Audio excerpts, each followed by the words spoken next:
Well, hello, everyone. Welcome to Lunchtime Leadership Lessons with Lisa. I am so excited you're joining me here today. Well, again, my name is Lisa A. Harris, and I am your 30-minute coach, educator, challenger of your comfort, supporter of your leadership goal and dreams, the person who wants you to question where it's possible, how to inspire you to your fullest potential, and your lover of everything required to lead people through inclusion and belonging. So I'm so glad that you're here with me today. As often, we have been talking about leadership, and we started off talking about decisiveness, and we talked about integrity.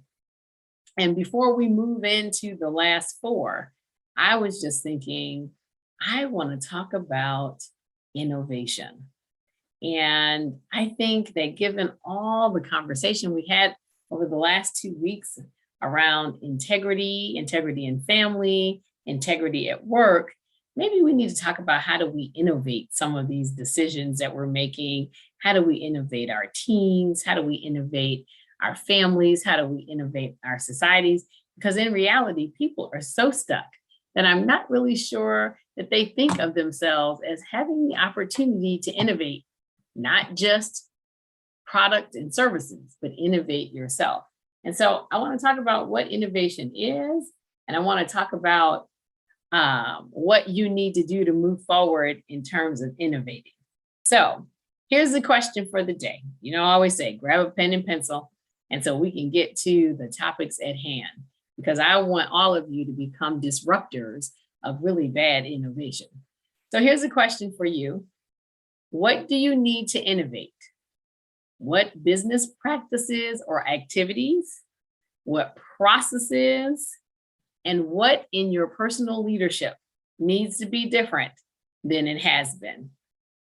I am sure if I asked you, what does your boss need to change, or your team members need to change, or your leader needs to change, or your pastor needs to change, and your doctor needs to change, your teachers, you have an answer for all of it.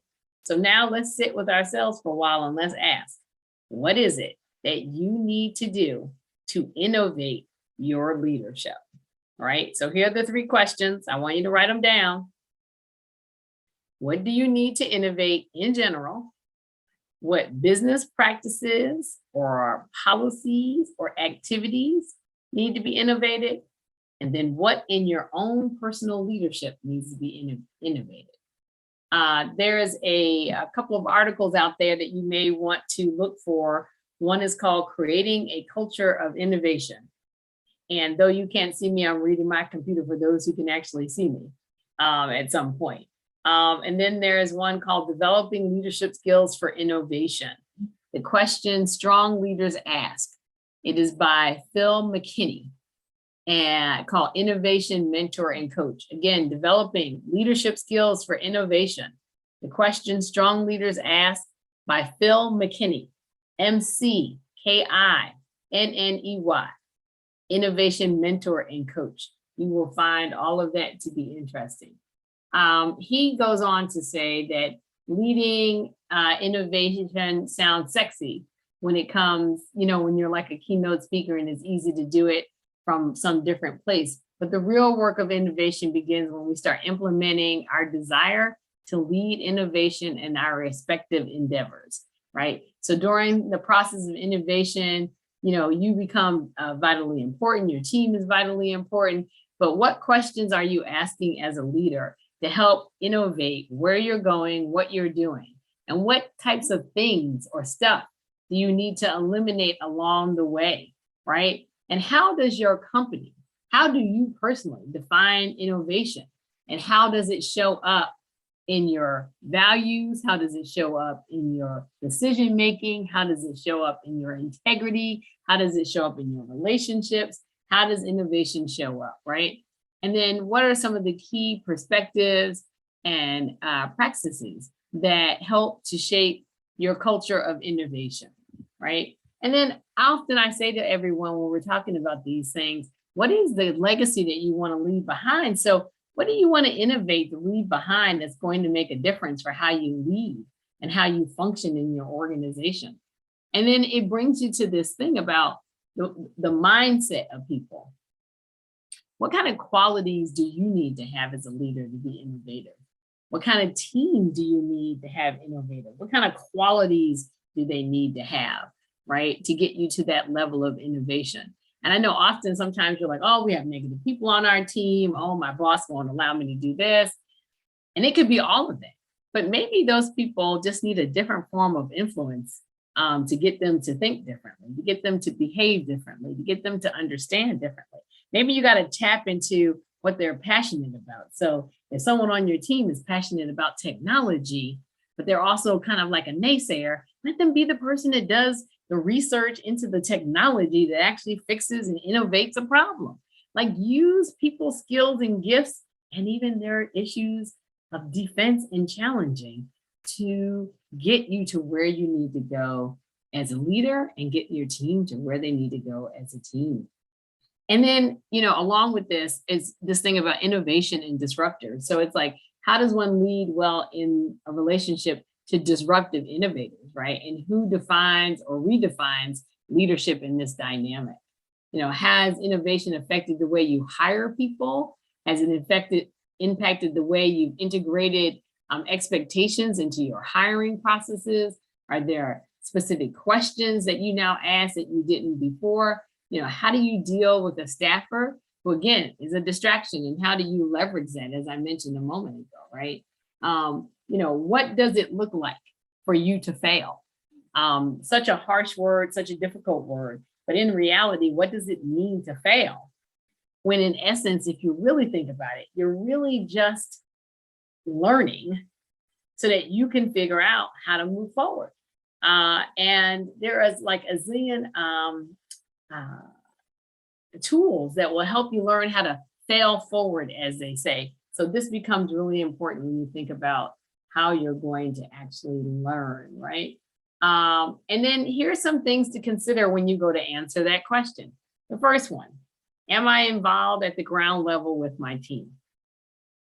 Often when we think about leaders, and there's that STO model, strategic, tactical, and operational. Most leaders sit down in the operational part of it. It's STO, which means you're doing so much of the day-to-day work, so much of the tactical work, that you don't have time to function as a strategic leader. This means you need to innovate your own leadership. That doesn't mean you don't want to help your team members or lend them advice. It doesn't mean that you don't want to know what they're doing. But if you're doing what they're doing in an effort to say, I can do your job and I can support you, it's lovely. But that means you're not somewhere trying to figure out how to make their job better, which in the end is really what they want. They appreciate that you know their work, but is there something on their list that you can take off? Can you redesign it to make it customer friendly and easier for them to do their task? And so again, are you involved with them from the ground level? And do you understand what it is? They say the best leaders are the ones who don't ask anything of their team that they're not willing to do themselves, right? And in a crisis, they're willing to deal with some things, right? It's more about, though, keeping your finger on the pulse. They'll say they're involved in important decisions and strategic sessions in order to move the organization forward. All right, the next one says, do I protect my organization's innovation resources, right? Again, innovation is not a simple or inexpensive process. Like, there are substantial resources, employees, time, actual tools that get invested to this, right? And creating change is difficult. And so you want to keep in mind the mistakes maybe and failures of the past. You want to keep in mind the mistakes and failures along the way so that you can document them. You might want to make sure that you keep the document of all the great ideas, whether you use them or not, because you never know when you're going to come back to it, right? And you want to make sure you're continuing to applaud the efforts of people who are participating in this process to resolve issues.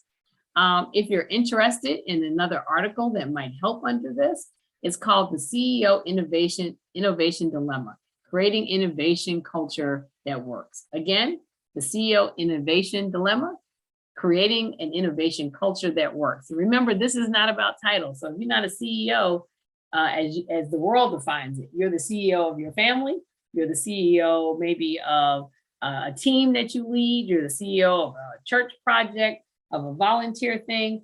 CEO is Chief chief officer, right? Chief executive officer. Well, as long as you're making decisions, you can hold on to the chief CEO title. All right. The next thing is, have you laid out your goals? We talked about goals sometimes back, but you really want to make sure that when you're defining the process for innovation, that you are defining your goals. What is it that you hope will happen when you revamp, remodel, update, eliminate whatever the processes are, right? What is the driving need or motivation behind why the change is necessary and why your organization has to innovate? What makes it important to innovate? I just recently heard that Facebook is going to change their name to Meta, I guess, in regard to all the environmental changes around technology, and to expand, exactly who they are, which again, you talk about a branding and then switching a name. That's really pretty powerful. Again, you want to share the definition with your innovation team to ensure that everybody's on the same page. This is still under what those goals are for you. And you want your team to understand what is needed, who's at the helm, who has responsibility for what, right? Throughout this process, what are the expectations? Can we fail along the way? Can we struggle and learn and come back and keep helping everyone? How are we going to keep everyone clear and understanding the directions that we're going? Number 4, how are you encouraging the team and the organization, right? How are you building bridges?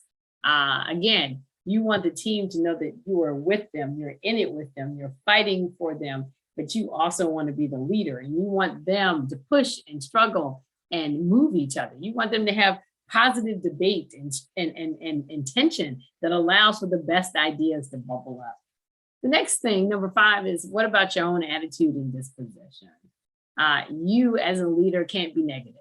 You can't tear people down. You can't tell people all their stuff is bad. You can't say yours is brilliant, because even then you're hurting feelings. Your job is to create the tension that creates the struggle, and then facilitate that growth that's taking place between people who are trying to come up with the best recommendations and ideas. These people facilitate the negotiation, facilitate the hard questions, facilitate the relationship. You want to be that person who's the difference between success and failure. You want to be that person who's leading people through all of it. So when they come out on the other side, they're like, woohoo, our leader was awesome.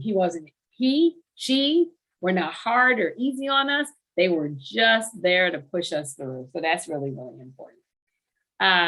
Well, this one is one of my favorites. Do you understand your team member strength? You have a number of people on your team. Do you know what they're good at? Do you know what they're not good at? I used the example when I first started.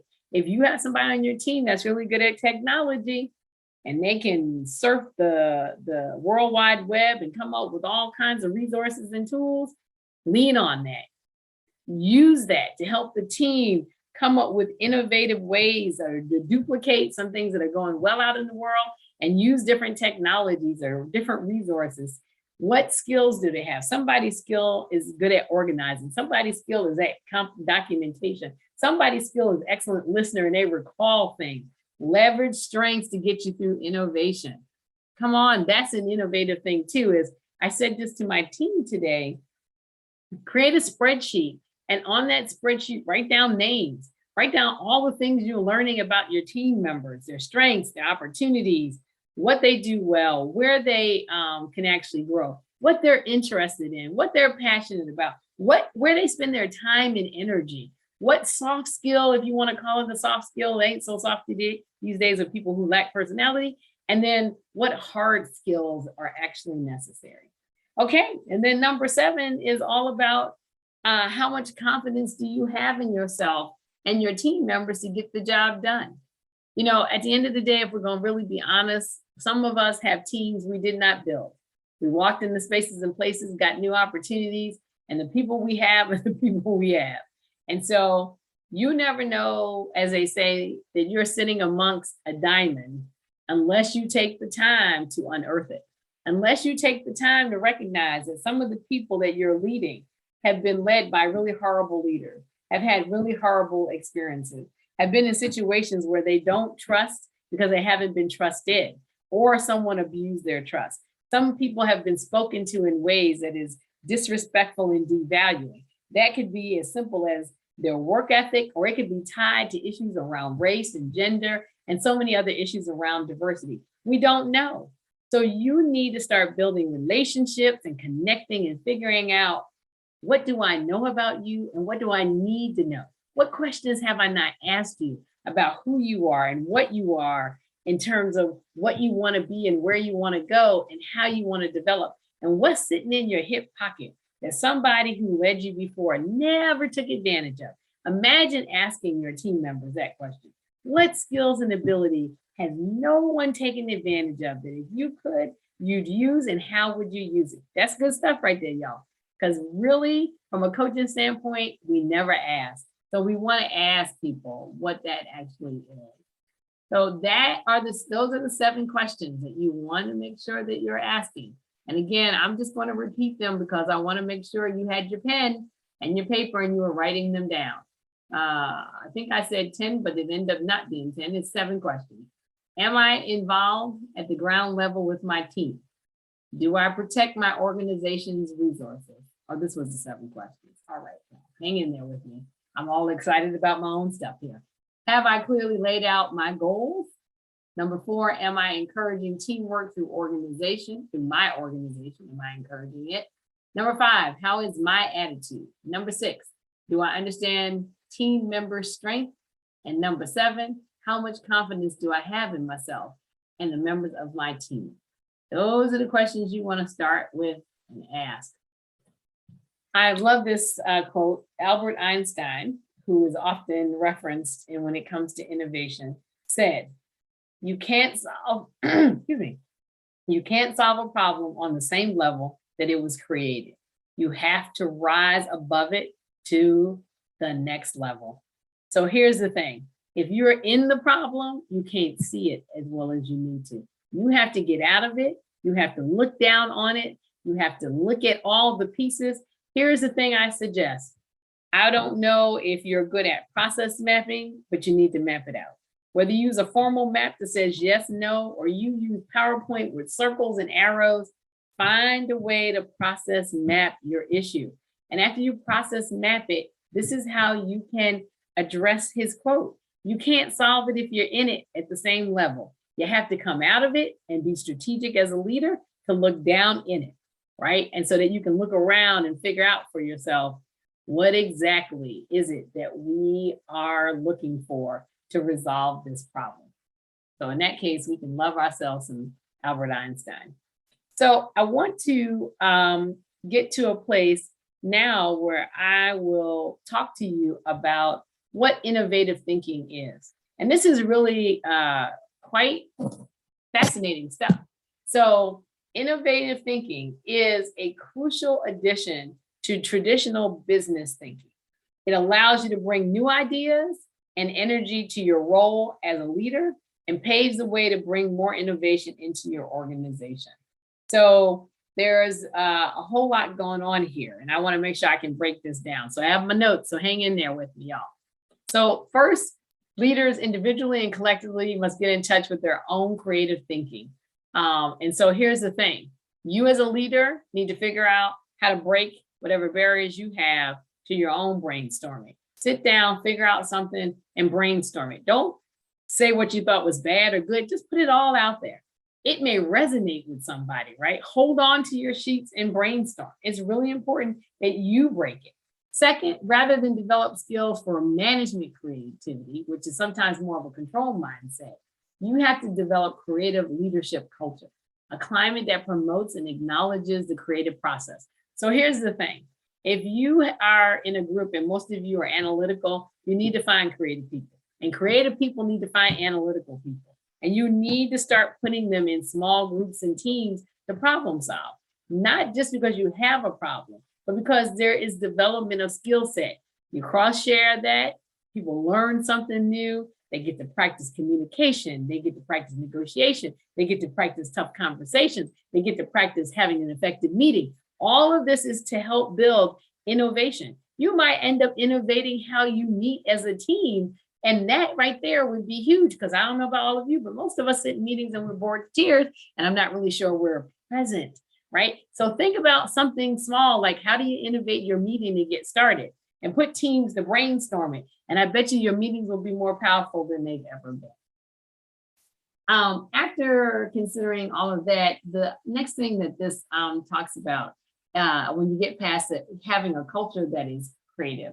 You want to make sure that you have, you're documenting things about your sense of creativity, your culture. You want to recognize, again, I mentioned earlier, the tension that actually exists. You want to sometimes put polar opposites on a team and see how they blend and flex to actually get you where you're needing to go. So again, that point of tension is going to create new opportunities, not personality tension, but maybe style tension if you're trying to question which way to go. If you think about it, today's managers are typically skilled practitioners, right? They're all about the business. They can write, cite, and develop everything business oriented. But what you need them to become is you need them to be more about looking for the right answers from among wrong answers, right? So if you do some brainstorming and people put stuff up, maybe you got to ask them, why are those the wrong answers? Because they're usually the first thing we write up is what we think is the right best answer. But ask them, do a flip, ask them, why might those answers that we always give be wrong for us in 2022? And equally important, why might they be wrong for an organization that's trying to plan out for the next 5 or 10 years, right? So you want to start to get them to do some research. Maybe they can find some data and get some logical facts. And if you think about it, when we started talking about decision making, because innovation sometimes bumps up against decision making, people who like to make decisions and want to move on will usually curtail anything that's innovative to take place. So as I talked to you before about making decisions, don't let decisions get made without brainstorming, but more importantly, to ask the questions around how do you arrive at the decisions you arrive at? Because if they're the same thing all the time, then you're not innovating, right? So even the process requires you to innovate, right? You want to make sure that you're driving results. And you want to do that when things are stable. Sometimes you get a choice to, sometimes you don't, right? So think about even when the direction is unclear or when you're mapping new territory, as is the case for the definition of innovation, how can you start looking at critical reasoning and pressing people to think quicker, demand more action, and to question their comfort, which is usually their first, second, or even sometimes their third answer. And if you think about it, if you've been in an organization that's struggling because they had a leader that kind of stifled that level of creativity, you're going to have to open up the window. Here's like, and they're like, you use Glade and just open the thing and a fresh scent comes out. You're going to have to be a leader who's a fresh scent leader. And you're going to have to open it up so people can start letting the brain flow and ideas come through and concepts. Just all this stuff that normally is blocked up. You got to let it out. And you might have to do it several times because stuff is blocked with people because they don't trust it. They haven't been in good environments. So please, please, please consider the importance of giving people that space to first practice. Start using your team meetings. How do you innovate a team meeting, right? When a business issue comes up, ask people, what are the 3-4 things that we should be thinking of? What questions haven't we asked? Get them to start practicing. Think of unconventional ways to use innovation in your thinking that are not the ways of like, oh, let's just sit down and have a brainstorming session. People are like, yep, okay. But do it in small spaces so that the big spaces, when you really need to do it, people are on it. They're with you. They're ready. They're fighting. They're all up in there. They're like, hey, we got this. And we are going to think of things a little differently. So I want to share these 2 statements with you. Leadership, a process by which an individual or group creates direction, alignment, and commitment for their shared work. Innovation leadership, on the other hand, is a process for creating direction, alignment, and commitment needed to create and implement something new that adds value. Oh my goodness, y'all. What is it that you need to add to your work? What is it that you need to add to your leadership?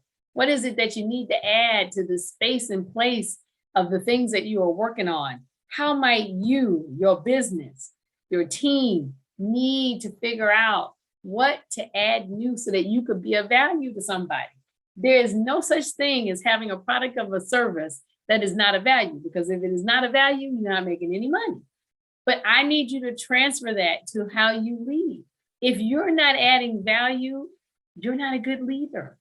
If you're not asking difficult questions to help people add value, you're not a good leader. If a team is not debating and asking what they can do to rise to a higher level of performance, your team and you are not innovative enough and you're not leading. So this is where we get passionate about what is it that adds value. I mean, that may mean you got to innovate from the customer right back to you. But sometimes you need a process map for what you have, and you need to have a process map for how your customers see you. And when you do that, cross them and find out where the gaps are.